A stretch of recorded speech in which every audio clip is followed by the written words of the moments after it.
반갑습니다. 컴팩트하고 임팩트 있는 51 통합과학원의 박소연입니다. 자, 오늘부터 새로운 단원 3단원에 진입을 하게 됩니다. 우리가 새로운 단원에 진입한 만큼 다시 또 초심으로 돌아가서 내가 이 3단원도 한번 제대로 잘 공부를 해봐야 되겠다. 이런 새로운 마음 먹었으면 좋겠습니다.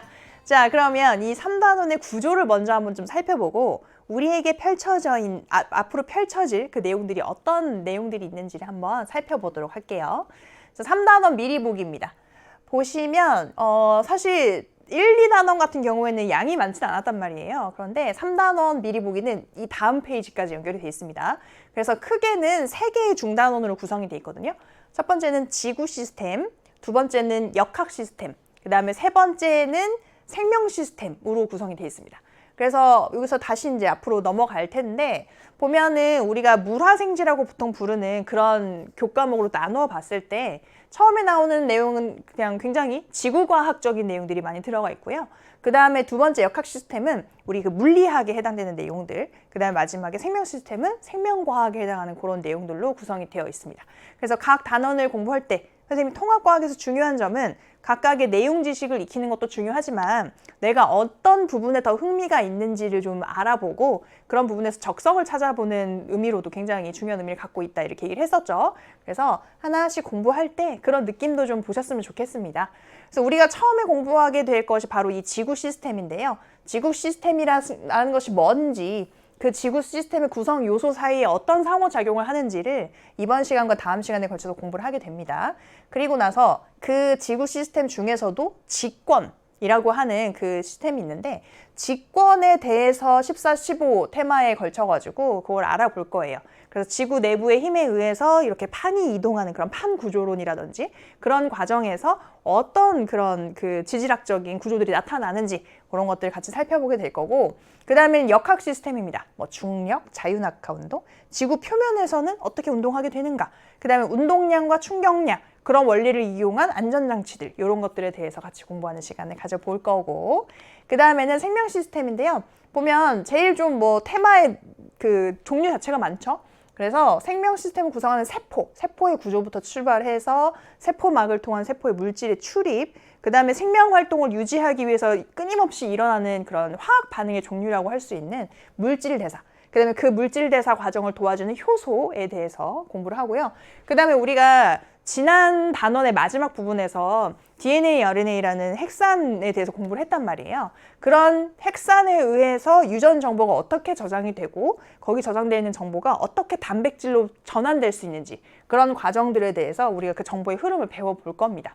그리고 각각의 이 중단원이 끝날 때마다 그 중단원 내용에 맞는 그런 문제풀이 시간이 있을 거거든요. 그래서 지금 보면 이 중단원 하나하나, 그 다음에 테마 하나하나의 내용이 결코 가볍지 않습니다. 그래서 우리가 정말 앞으로 과학 공부를 하기 위한 그런 기본 지식들을 여기서 많이 형성하게 될 예정이다. 그래서 그걸 너무 어렵게 생각하지는 말고 내가 또 조금 더 똑똑해지는구나 하는 두근거림을 가지고 시작을 했으면 좋겠네요. 자, 그럼 오늘은 지구 시스템의 첫 시간인데요. 오늘 같이 공부할 학습 포인트 알아보겠습니다. 자, 오늘 여러분들은 지구 시스템이라는 것이 무엇인지 그거를 공부를 할 거예요. 그래서 지구 시스템을 구성하고 있는 몇 가지, 5가지에 대해서 공부를 할 건데 기권, 직권, 수권, 생물권, 외권이라고 되어 있는 5개 권에 대해서 같이 각각에 대해 알아볼 예정입니다. 다음 시간에는 이것들의 이 상호작용에 대해서 조금 더 초점을 맞출 거고 이번 시간에는 각각에 대해서 좀 설명하고 속성을 알아보는 시간을 갖는다 이렇게 이해하시면 될 듯 합니다. 자, 그래서 여러분들이 이와 관련된 공부를 중학교 2학년 때 이 명칭 자체도 직권에 변화해서 직권에 조금 더 초점을 맞춰서 공부를 한 적이 있더라고요. 그래서 그때도 하지만 직권에 대해서 조금 더 들어가기 전에 지구 시스템, 지구계라는 표현으로 배운 적이 있었다. 그래서 보면은 지구를 이루며 서로 영향을 주고받는 구성 요소들의 집합 자체가 뭘까요?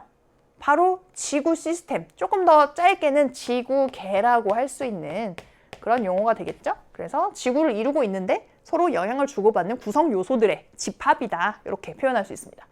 자, 지구계의 구성 요소는 조금 전에 우리가 5개를 봤는데 기억이 나는지 한번 봅시다. 직권, 기권, 수권, 외권 말고 유일하게 3글자였던 생물권이 있습니다. 생물권. 자, 그 다음에 판 구조론과 판 경계에 대해서도 공부를 한 바가 있습니다. 보면은 지각과 멘틀의 윗부분을 포함하는 깊이 약 100km의 단단한 안석권의 조각 자체를 뭐라고 하느냐? 몇 글자일까요? 한 글자입니다. 판이죠, 판. 요거 자체를 판이라고 부른다. 자, 그러면 이 네 번째 빈칸은 지구 표면은 이 여러 개의 판으로 이루어져 있으며 판이 이동하면서 판의 경계에서 지각 변동이 일어난다는 이론에 대해서 명칭을 쓰래요. 그럼 뭘까요? 판 구조론이 되겠죠. 판 구조로 설명하는 이론이다. 이렇게. 자, 그 다음에 지진과 화산 활동에 대해서도 배운 적이 있는데 지구 내부에 쌓인 에너지가 급격하게 방출되면서 땅이 흔들리는 현상이라고 합니다. 그렇게 방출될 때 일어나는 현상들이 많이 있을 텐데 그중에서 땅이 흔들리는 현상이래요. 우리는 그걸 지진이라고 부르죠. 그리고 화산 활동은 무엇이 지각의 약한 틈을 뚫고 지표로 빠져나오는 현상일까요? 세 글자입니다. 마그마죠. 마그마. 암석이 녹은 형태. 마그마가 약한 틈을 뚫고 빠져나오는 현상을 우리는 화산 활동이라고 한다. 자, 그 다음에 지진대와 화산대의 분포에 대해서도 공부를 했었는데 화산대와 지진대는 특정 지역에 나타나면 무엇과 대체로 일치를 하던가요? 이 두 번째 내용이랑 좀 연결시켜보면 판의 경계, 판들끼리의 경계에서 얘들이 막 부딪히기도 하고 막 여러 가지가 일어난단 말이에요. 그래서 그런 경계에서 아주 막 다양한 그런 상호작용이 일어나기 때문에 화산이나 지진 같은 것들이 잘 일어날 수가 있더라 라는 거를. 근데 이번에 우리가 같이 공부할 내용의 거의 대부분의 내용을 여러분들이 중학교 2학년 때 이미 공부한 바가 있습니다. 그래서 우리 과학의 교육과정은 보통 나선형 교육과정이라고 불러요. 그래서 중2 때 이 정도 배웠는데 우리가 이제 돌아서 이 고등학교 1학년 통합과학 시간에 그거에서 조금 더 깊이를 더해서 좀 배우고 그 다음에 여러분이 조금 더 지나가면 나중에 각각 물, 화, 생, 지의 어떤 그 과목에 해당하는 그런 교과목들에서 조금 더 깊이 있게 공부를 하게 되는 그런 과정으로 진행이 될 겁니다. 그래서 우리는 통합과학에서 공부해야 되는 수준으로 자, 열심히 공부를 잘 해보도록 하겠습니다. 자, 12번째 테마에 대해서 공부를 해볼 텐데 제목은 지구 시스템의 구성 요소. 그래서 조금 전에 봤던 그 5개 권에 대해서 우리가 이제 그림으로 표현하고 있죠. 그래서 보면 지구가 있어요. 그래서 지구의 땅에 해당하는 지권, 물에 해당하는 수권, 그 다음에 공기죠, 공기, 그죠? 기권, 그 다음에 생물에 해당하는 생물권, 그리고 여기서 벗어나서 우리에게 영향을 미치는 우주 공간에 해당하는 그런 외권으로 구성해서 같이 공부를 해보고자 합니다. 그래서 보면은 지구 시스템은 어떤 요소들로 구성이 되어 있을까라는 질문을 던졌고요. 거기에 대해서 A와 B가 대화를 하고 있죠. A가 야, 너 지구 시스템이라는 게 뭔지 알아? 라고 약간 이제 B를 그렇게 크게 잘 믿진 않나 봐요. 지식적으로. 뭔지 아니 너? 이렇게 물어봤습니다. B가 무슨 시스템이라는 거야? 컴퓨터 같은 건가? 이렇게 얘기를 했죠. 아니야. 지구 시스템은 우리 지구를 이루는 5가지 주요 요소다. 기권, 지권, 수권, 생물권, 외권이 있다. 그래서 이름이 조금 어렵네. 하나도 안 어려운데. 그래서 각자 뭐 하는 건데 그랬더니 기권은 대기, 공기를 말하고 지권은 땅과 산 같은 것들을 말하고 수권은 바다와 강 같은 물을 의미하고 생물권은 우리를 포함한 모든 생명체다. 그리고 외권은 우주를 의미한다 라고 풀이를 해주고 있어요. 친절하네요. 그래서 B가 와 그러니까 지구가 마치 유기적으로 연결된 하나의 거대한 네트워크와 같네. 갑자기 굉장히 표현력이 좋아졌습니다. 그래서 마치 유기적으로 연결이 되어 있는 거대한 네트워크 같다. 그래서 맞아 서로 연결되어 있어서 하나가 변하면 다른 것도 영향을 받게 된다. 그래서 시스템이라는 것 자체가 2가지 요소 이상으로 구성이 되어 있으면서 서로 영향을 주고받는 것 자체, 그거를 시스템이라고 하거든요. 그래서 지구를 이루는 시스템은 5가지로 우리가 구분해서 서로 주고받는 영향까지 우리가 공부를 하게 될 겁니다. 자, 그래서 지구 시스템이란 지구를 구성하는 여러 요소가 서로 영향을 주고받으면서 이루고 있는 시스템을 의미한다. 의미 자체는 뭐 충분히 이해가 되죠. 그래서 이름에도 이미 잘 표현을 하고 있습니다. 지구가 영향을 주고받는 그런 시스템이다. 그래서 지구 시스템을 이루는 요소는 5가지가 있다고 했는데 뭐였죠? 얘네입니다. 기권, 지권, 수권, 생물권, 외권. 이미 아마 거의 다 외워졌을 거라고 생각을 해요. 그럼 각각에 대해서 한번 알아봅시다. 요 각각에 대해서 밑에 있는 것들을 조금 위로 끌어올려서 일단 먼지 정리 한번 하고 넘어가자라는 의미로 준비를 했는데 기권은 지구를 둘러싸고 있는 대기가 분포하고 있는 그런 영역입니다.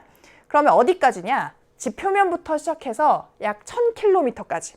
그 범위 안에 1000km까지 안에 99.99%의 대기가 다 존재해요. 그러면 그 위로는 이제 외권으로 취급을 하게 되겠죠. 그죠? 그래서 거기까지. 그 다음에 지권은 지구의 겉부분 포함 안쪽까지. 그래서 지구 내부를 포함한 영역이다. 그래서 그냥 요 땅부터 그 아래 안쪽 공간까지 다 포함해서 지권으로 보고 있습니다. 자, 그 다음에 수권은 지구에 물이 분포하는 영역, 뭐 바다나 호수, 강, 뭐 지하수 이런 것들 다 포함해서 수권이라고 합니다. 그 다음에 생물권은 지구상에 존재하는 모든 생명체를 의미한다. 그리고 외권은 지구를 둘러싸고 있는 기권 밖의 영역. 그래서 뭐 우리한테 주요하게 영향을 미치는 외권으로는 뭐 태양이라든지 달이라든지 뭐 이런 천체들도 볼 수 있고 그 외의 것들도 다 포함이 될 수 있겠죠. 그래서 그런 것들을 외권이라고 합니다. 자, 그러면 뭐에 대해서 먼저 알아볼 것 같아요? 아무래도 이제 순서대로 알아보게 되겠죠. 그래서 기권부터 시작을 하게 됩니다. 자, 기권은 이렇게 지구를 둘러싸고 있는 대기가 분포하는 영역을 의미했고요. 지표면부터 어디까지? 1000km 상공까지를 우리가 기권이라고 하게 된다. 그 기권은 총 4개의 층으로 우리가 구성이 되어 있어요. 그래서 그 각각에 대해서 어떤 역할을 하는 층이고 어떤 특성이 있는지를 조금 이따가 그림을 통해서 알아볼 건데 그 층들의 각각의 역할을 다 합쳐져가지고 기권을 이제 이렇게 설명하고 있습니다. 기권은 온실 효과를 일으켜서 지구의 온도를 일정하게 유지시켜준다. 그래서 우리가 좀 구분해야 될 표현이 온실 효과와 지구 온난화인데요. 온실 효과는 있어야 되는 현상이에요. 그래서 우리가 만약에 이런 온실 효과가 없이 그냥 낮과 밤에 그냥 노출되는 것만큼에 의해서 일교차가 생긴다면 우리가 밤에는 굉장히 막 춥고 낮에는 엄청나게 펄펄 끓고 할 텐데 이 온실은 어때요? 항상 따뜻하게 유지가 되고 있잖아요. 온실이라는 것 자체가. 그런 느낌으로 우리의 대기가 우리를 어느 정도 범위 안에서 유지를 해주고 있다는 겁니다. 그래서 온실 효과는 우리에게 필요한 그런 효과인데 그게 과해졌을 때 그럴 때 지구가 점점 더워지는 지구 온난화가 될 수 있는 거죠. 지구 온난화는 경계해야 될 그런 현상이고 온실 효과라는 것 자체는 지구에게 필요한 그런 조건이다 이렇게 볼 수 있습니다. 그래서 일정하게 유지시켜주고 외권으로부터 오는 유해한 자외선도 흡수를 해주면서 유성체, 그러니까 우리가 처음에 이런 원시 지구가 만들어질 때 미행성체들이 막 서로 막 충돌을 쾅쾅 하면서 점점 커지는 과정이 있었다고 했잖아요. 그게 지금도 일어나면 어떻겠어요? 우리 자고 있는데 막 대한민국에 쾅 떨어지고 이러면 큰일 나잖아요. 그런 것들을 대기가 또 기권이 막아주는 역할도 하게 된다. 굉장히 중요한 역할입니다. 자, 그래서 각각에 대해서 알아볼 거예요. 이게 기권의 성층 구조라고 해서 나와 있는 그림입니다. 보면 기권은 크게 4개의 층으로 구분이 됩니다. 우리가 지금 포함되어 있다고 할 수 있는 대륙권. 그래서 대륙권에서는 구름이 관찰이 된다라는 거를 그 층에서 나타나는 그 어떤 대표적인 것들을 여기다 그림에 표현하고 있거든요. 대륙권에서는 구름이라든지 이런 기상현상이 관찰이 된다라는 거를 의미하고 있고 그로부터 조금 더 올라가면 성층권이 요 정도 범위에 존재하게 됩니다. 성층권은 오존층이 있다라는 게 굉장히 중요한 특징이죠. 그 다음에 조금 더 올라가면 중간권이라는 명칭을 가진 그런 권역이 있고요. 여기에서는 유성이 주로 관측이 됩니다. 자, 그 다음에 더 올라가면 기권의 가장 그 꼭대기 부분이라고 할 수 있죠. 열권입니다. 열권이라는 이제 높은 부분이 있고 거기서는 오로라 같은 현상이 여기 열권에서 나타날 수 있다라는 거예요. 자, 그리고 우리가 여기서 각각의 권에 대해서 정리해야 될 주요한 사항 중에 기상현상이 일어나는가,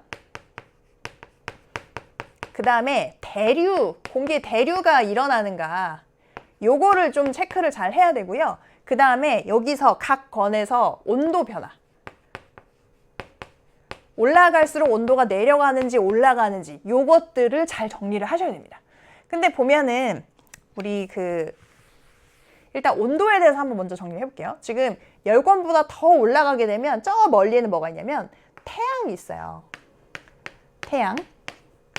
태양이 있고 그 다음에 여기는 지표면이잖아요. 그럼 이제 지구가 있는 건데 태양은 여러분들이 알다시피 굉장한 어떤 빛과 열을 계속 내뿜고 있죠. 핵융합 반응을 통해서 굉장히 활발하게 에너지를 방출하고 있어서 태양은 온도가 아주 높습니다. 그러니까 태양으로 가까이 가면 갈수록 온도가 높아진다고 생각하면 돼요.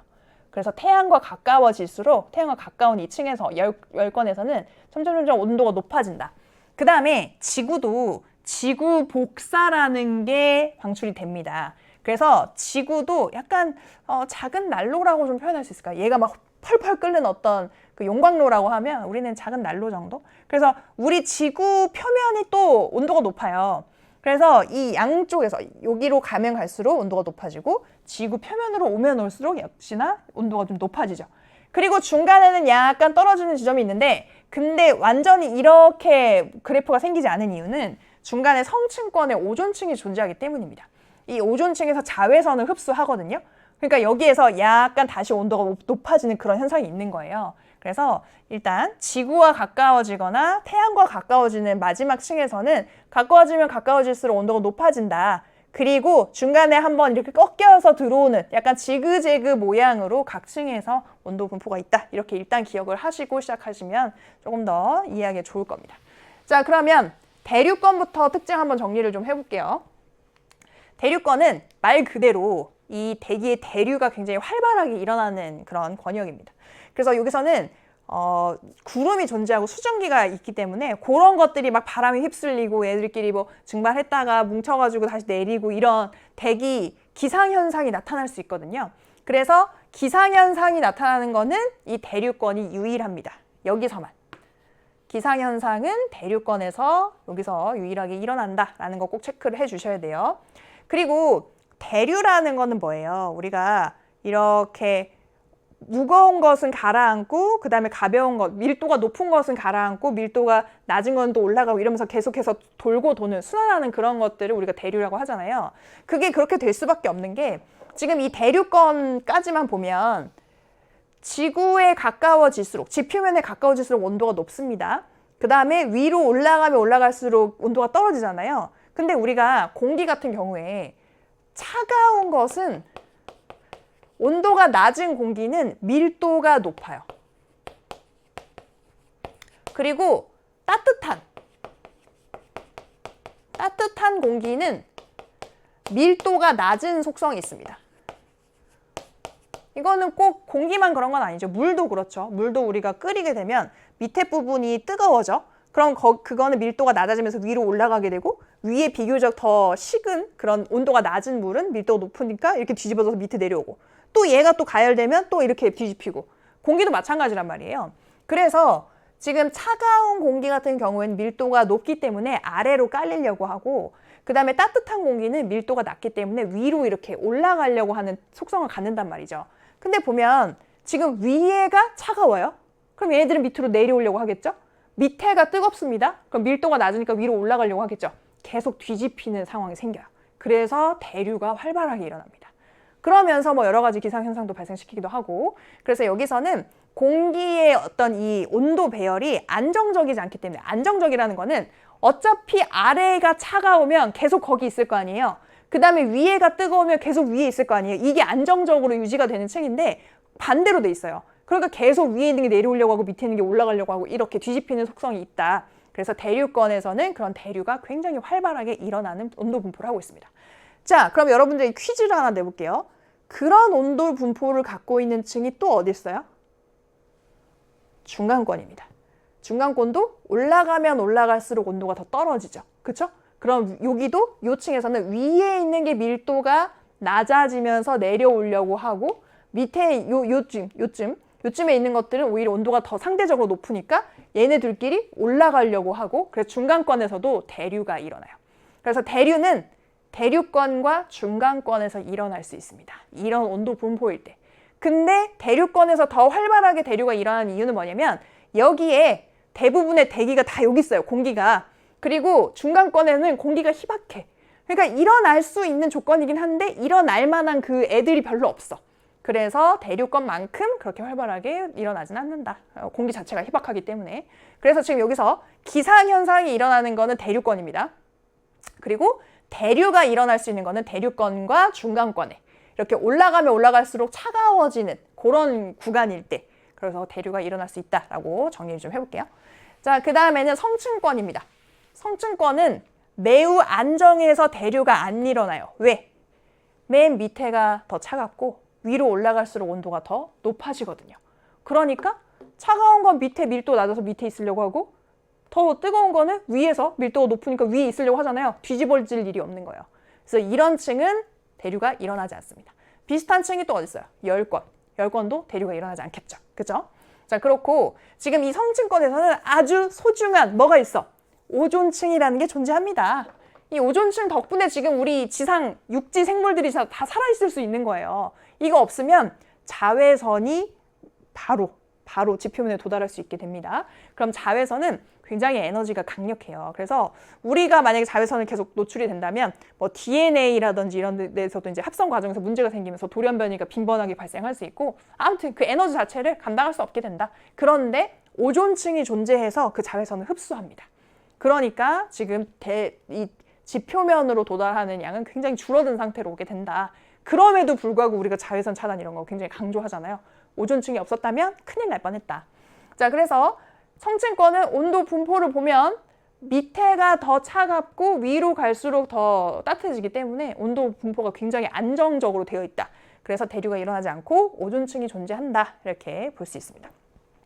그러면 오존층에서 흡수하면 오존층 부분에서 온도가 제일 높고 또 올라가면 또 낮아지거나 해야 되지 않느냐. 그렇게 이제 의문을 가질 수 있는데 오존층이 여기 20에서 30km 구간에 주로 있는 거고 하지만 오존이라는 게 여기저기 흩어져 있어요. 위에도 있습니다. 그래서 주로 있는 그 층의 띠가 여기 있고 그 위에도 존재한다. 그래서 전체적으로 위에서도 흡수가 잘 되기 때문에 거기 애들이 온도가 많이 올라가요. 그래서 오히려 성층권은 위로 갈수록 그 온도가 높은 그런 속성이 있습니다. 자, 그렇다. 그래서 성층권의 주요 특성은 대류가 잘 일어나지 않는 안정적인 온도 분포하고 있고 그 다음에 그 자외선을 흡수하는 오존층이라는 게 존재한다. 자, 그 다음에 중간권입니다. 대류는 일어날 조건을 갖추고 있어요. 그렇죠? 온도 분포가. 하지만 희박해. 그래가지고 별로 그런 현상이 많이는 일어날 수가 없고 그 다음에 여기는 수증기가 거의 없기 때문에 그런 수증기라는 것을 통해서 기상현상이 일어나는데 기상현상은 일어나지 않는다. 그러니까 지금 얘랑 비교하는 거죠. 대류권은 대류도 활발하게 일어나고 기상현상도 일어나는데 중간권은 대류는 일어날 수 있지만 기상현상은 발생하지 않는다라고 이렇게 비교해서 보여주고 있습니다. 자, 그리고 여기의 특징은 우리가 만약에 별똥별, 유성이 그 관찰이 될 때 걔네들은 주로 중간권에 있을 때 이렇게 우리 눈에 보이게 되거든요. 그 이유는 열권은 너무 공기가 희박해요. 그러니까 지금 이렇게 유성이 발생하는 이유가 이렇게 뭐가 떨어질 때 걔가 좀 타는 모습이 우리 눈에 보이는 거잖아요. 그때는 대기랑 공기랑 마찰하면서 이렇게 타게 되는 건데 열권은 너무 공기가 희박하기 때문에 그냥 쑥 들어와요. 쑥 들어가. 그리고 중간권 정도의 그 농도에서 드디어 이렇게 유성이 관찰이 되는 겁니다. 근데 거의 여기서 다 타고요. 만약에 여기 넘어서 들어오더라도 이제 이런 데서는 너무 밀도가 높기 때문에 거의 다 타서 없어진 상태로 그렇게 오게 된다. 그래서 주로 관찰되는 건 중간권이라고 볼 수 있습니다. 자, 그 다음에 열권은 공기가 매우 희박하다. 매우 희박하고 그리고 그러다 보니 일교차가 아주 크죠. 그래서 우리가 아까 얘기했던 그 온실 효과라는 게 이제 대기가 어느 정도 있어야 일어날 수 있는 건데 매우 희박하니까 그런 효과가 많이 사라져 있는 그런 권역이 열권이다. 그리고 오로라가 관측이 되는 그런 구간입니다. 그래서 이런 부분에서 나타날 수 있다라는 거를 그림으로 표현해주고 있어요. 자, 그래서 그 각각의 이 권의 특징 이런 것들은 우리가 또 문제를 풀고 하다 보면 조금 더 정리가 되겠죠. 그래서 대류권, 성층권, 중간권, 열권 순으로 올라간다는 명칭 정도 잘 기억해 주시면 되겠습니다. 자, 그러면 그 다음은 직권. 직권인데요. 지구의 겉부분이랑 내부를 다 포함한 영역을 직권이라고 하죠. 그래서 보면은 직권에 대해서는 이 그림 하나로 다 그 설명을 할 건데 일단 가장 겉 껍질을 우리는 지각이라고 해요. 가장 겉의 껍질. 그리고 그 껍질 밑에는 멘틀이 들어있고요. 그 안에 외핵, 그 다음에 내핵 이렇게 있습니다. 자, 그래서 그 중에서 일부만 잘라가지고 볼게요. 그러면 지각은 여기 지표에서 5km부터 35km까지 정도로 우리가 지각이라고 하는데 이 구간이 이렇게 설정된 이유는 이 지각을 조금 더 확대를 해보면 지각도 두 종류가 있어요. 대륙을 이루는 대륙 지각이 있고 그 다음에 해양 지각이 있습니다. 그래서 지금 이 이 선 밑에는 멘틀이에요, 지금. 이렇게. 요 밑에 이렇게 돼 있는 건 멘틀이고, 그 위에 얹어져 있는 이게 대륙지각, 이게 해양지각이에요. 해양지각이 훨씬 두께가 얕죠. 그쵸? 그래서 지금 보면은 해양지각 같은 경우에는 5km 정도까지만 분포하고요. 대륙지각은 여기 보면 35km까지 이렇게 있기도 해요. 그러니까 이 5에서 35는 해양지각에서 대륙지각까지를 포함하고 있는 그런 구간이라고 생각하시면 됩니다. 자, 그 밑에는 멘틀이 있고요. 그 밑에는 외핵과 내핵이 있는데 지금 요 지각과 멘틀은 그런 규산염 성분의 암석, 광물들로 구성이 되어 있다고 생각하면 됩니다. 그런데 지각은 그게 완전히 고체 상태로 이렇게 딱딱히 굳어있는 상태라고 생각하면 되고, 멘틀은 그게 고체이긴 한데 유동성이 있는 고체로 약간 움직이고 있다고 생각하면 돼요. 그래서 그런 상태로 있는 것이 멘틀. 그 다음에 조금 더 들어가면 외핵과 내핵. 외핵과 내핵은 철이나 니켈 같은 그런 무거운 원소들로 주로 구성이 되어 있습니다. 그래서 그런 것들로 주로 이루어져 있는데 외핵은 액체 상태로 돼 있고 그 다음에 내핵은 고체 상태로 돼 있어요. 그래서 그런 상태가 조금 다르다라는 거예요. 근데 여러분들이 혹시 이제 나중에 조금 궁금할 수도 있는데 우리가 알기로는 고체 상태에서 온도가 조금 더 올라가면 액체가 되고 거기서 온도가 더 올라가면 기체가 되잖아요. 열을 더 흡수하면 이렇게 상태 변화가 일어난단 말이에요. 그러면 외핵과 내핵 중에 외핵이 액체고 내핵이 고체니까 내핵이 조금 더 온도가 낮은가? 우리가 그냥 쉽게 이해하려면 얼음, 물, 수증기 이렇게 생각해 보면 되죠. 얘가 더 온도가 낮은 상태인가? 그런데 내핵의 온도가 훨씬 높습니다. 가장 내부에 있고 굉장히 높은 온도를 갖고 있거든요. 근데 얘는 왜 어떻게 고체인가? 우리가 사실 고체, 액체, 기체는 이 분자들 간에 입자들 간의 어떤 거리에 따라서 이렇게 결정이 되는 거죠. 요 고체 상태로 있을 때가 가장 보통은 거리가 가깝고 그 다음에 점점 더 멀어지면서 기체 상태에서는 그 거리가 굉장히 많이 떨어져 있게 되잖아요. 근데 이때는 온도가 너무 높은데 압력이 엄청나게 세가지고 그 거리를 늘릴 수가 없어요. 오히려 더 좁습니다. 그래서 그 입자들 사이의 거리가 굉장히 작기 때문에 고체 상태로 존재하고 있는 게 바로 이 내핵의 상태다 이렇게 보면 돼요. 온도는 높은데 더 이상 이 거리가 증가하지 못하고 오히려 압축되어 있는 그런 상태라서 고체다 이렇게 보면 되겠습니다. 자, 그래서 이런 어떤 구조를 하고 있고요. 그 다음에 이 대륙지각과 해양지각의 특성을 한번 비교를 해보면 두께는 그냥 누가 봐도 대륙지각이 훨씬 두껍죠. 해양지각이 조금 더 얇습니다. 근데 밀도는 해양지각이 조금 더 높은 편이다. 뭐 굉장히 많이 차이 난다 뭐 이렇게 할 수는 없지만 해양지각의 밀도가 더 높은 편이다. 그러면 만약에 얘네 둘이 만나게 된다면 해양지각이 더 밀도가 높으니까 밑으로 파고 들어가는 그런 성질도 있을 수가 있겠죠. 그건 나중에 이제 얘기를 하게 되겠지만 그래서 그런 밀도 차이를 갖고 있다라는 거 한번 알아두시면 되겠습니다. 자, 그래서 직권은 구성 물질이 이렇게 정리가 될 수 있어요. 지각이랑 멘틀, 그러니까 맨 바깥 껍질이랑 그 밑에 들어있는 멘틀. 근데 이 멘틀에 대해서 우리가 좀 정리를 해야 될 부분은 이 멘틀이 지구 전체 부피의 80% 정도를 차지한다. 그래서 거의 멘틀이죠. 거의 멘틀이다라는 거 정도는 여기서 좀 정리하고 얘네들은 주로 규산염 물질로 돼 있습니다. 그러니까 지각은 그 규산염 물질이 이렇게 이제 고체 상태로 돼 있고 얘는 온도가 좀 더 높다 보니까 약간 유동성이 있는 상태인 건데 아무튼 규산염 물질로 돼 있다. 그 다음에 외핵이든 내핵이든 걔네들은 보통 철과 니켈 같은 것들로 이루어져 있다라고 정리를 좀 할 수가 있겠습니다.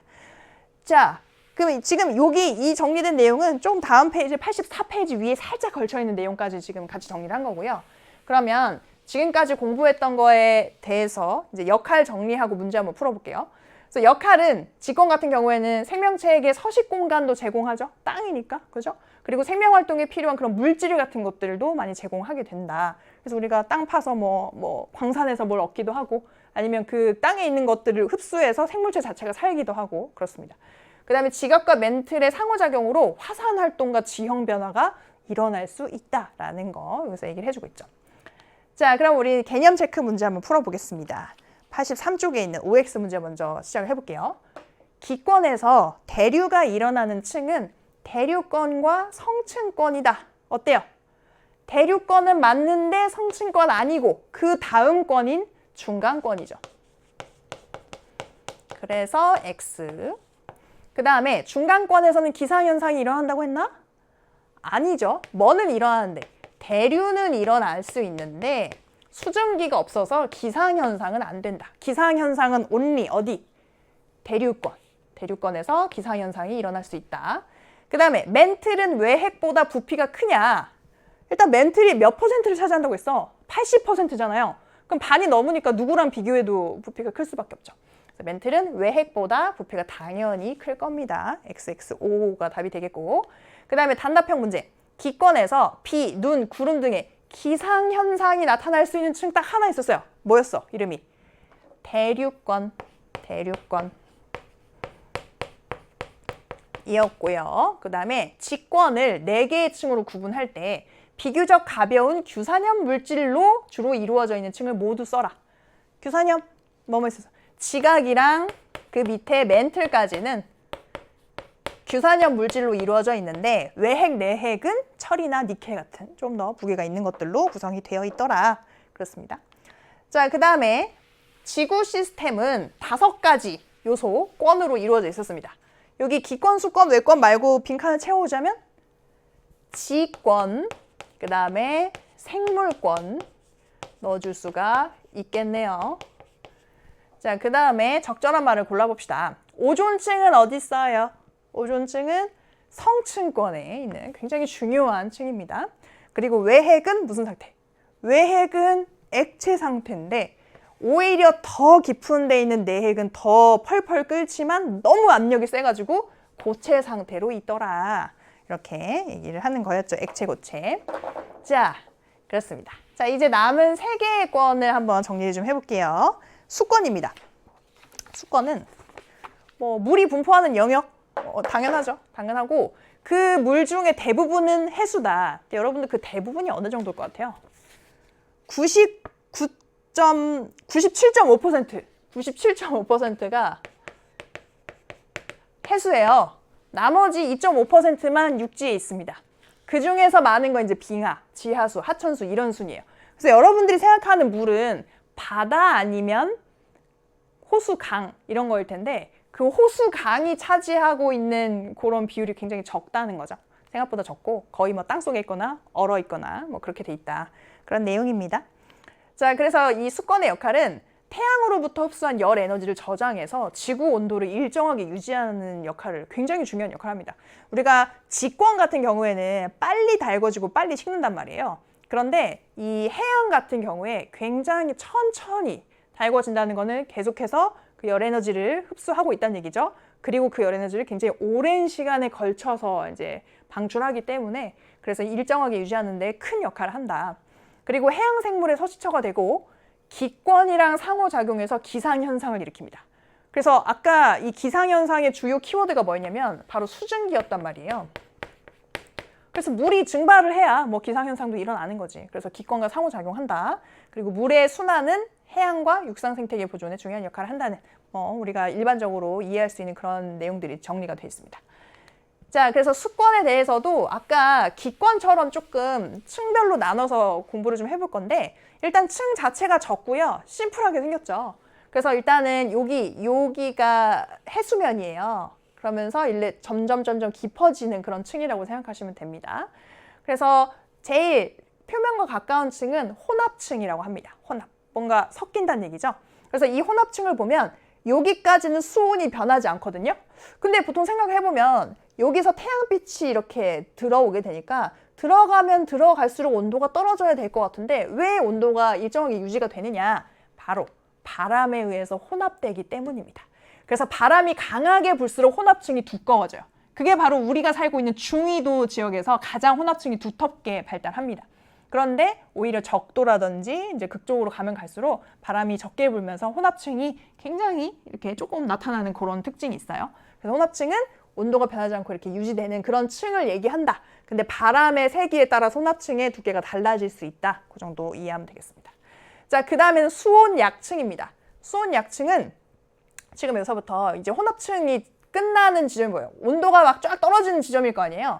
온도가 급격하게 변화하는, 깊이에 따라서 변화하는 그런 층이고요. 그 층은 수온약층이라고 하는데 우리가 봤던 것 중에 그 밑에 있는 것이 오히려 더 차갑고 위에 있는 것이 따뜻하면 이거는 안정하다고 했어요? 안정하지 않다고 했어요? 뒤집힌다고 했어요? 이건 굉장히 안정하죠. 왜? 밀도가 더 높은 게 더 밑에 있고 밀도가 더 낮을 수 있는 더 따뜻한 층이 더 위에 있으면 이거는 굉장히 밀도에 의해서 배열이 잘 되어 있는 그런 상황이에요. 그게 잘 변화할 수도 없습니다.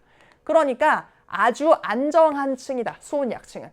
안정하고 밀도가 위에는 밀도가 낮아요. 그리고 들어갈수록 밀도가 더 높아지기 때문에 이건 뒤집힐 일이 거의 없다. 그래서 혼합층이랑 심해층 사이에서 물질 에너지 교환이 일어나는 걸 막습니다. 아예 여기서는 대류가 잘 일어나지 않으니까 그냥 여기 딱 막아서는 그런 역할을 한다는 얘기죠. 한번 딱 차단해주는 그런 역할을 하게 된다. 너무 안정해서 이 상태를 유지하기 때문에 그런 내용이고요. 그리고 나서 더 깊이 들어가게 되면 이제 태양 에너지가 도달하기가 어렵죠. 너무 깊으니까. 그래서 쭉 계속 굉장히 낮은 온도로 유지되는 심해층이 발달을 하게 됩니다. 그래서 심해층이 가장 많은 부피를 전체 해수에서 차지하게 되고요. 그래서 수온 예층 밑에 존재하고 뭐 계절에 따라서 변한다거나 이런 것도 별로 없이 계속 낮은 온도를 유지하는 층이 심해층이다 이렇게 볼 수가 있습니다. 자, 그리고 이제 생물권이죠. 생물권은 달리 뭐 더 설명할 게 많이 없기도 한데 지구상에 존재하는 모든 생명체를 의미합니다. 그래서 생명체가 아주 여기저기 살고 있어요. 그래서 여러분들이 상상하지 못하는 펄펄 끓는 온천물 속에서도 살고 있는 애들이 있습니다. 그래서 분포는 직권의 표면, 뭐 땅 속에서도 이제 살기도 하고요. 그 다음에 수권, 물 안에서도, 그 다음에 공기 중에서도 뭐 새도 날아다니고 뭐 살잖아요. 기권에 이르기까지 넓은 영역에 걸쳐서 분포해서 살아가고 있다. 그래서 우리는 굉장히 생명력이 강한 그런 친구들이 많이 있습니다.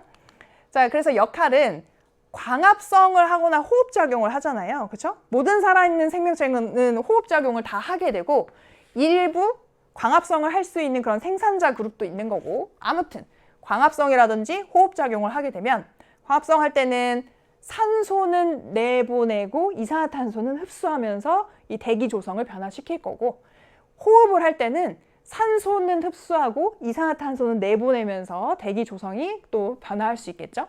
그러면서 기권의 성분을 변화시킬 수 있다. 그 다음에 수권의 녹음 물질을 흡수해서 해수의 성분을 변화시킬 수 있다.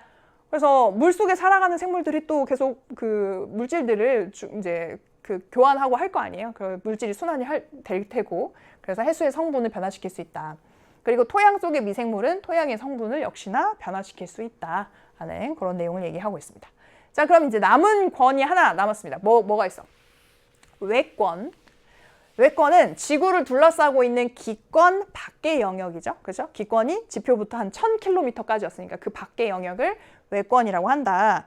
그래서 외권의 역할은 그 외권에서 도달하는 태양 에너지가 사실은 이 지구를 다 먹여 살리고 있습니다. 그래서 지구의 생명체와 자연 현상에 큰 영향을 주게 된다. 그래서 외권의 영향도 무시할 수 없다. 그래서 우리가 생각하는 거 있잖아요. 그럼 뭐 우주 공간뿐만 아니라 보면 우리의 어떤 밀물, 썰물 같은 거 밀물, 썰물 사실 이게 태양이나 달의 그런 인력에 의해서 이 밀물, 썰물이 발생하는 거란 말이에요. 그래서 그런 영향도 미치고 있다. 외권이 라는 거를 한번 생각을 해볼 수가 있겠습니다.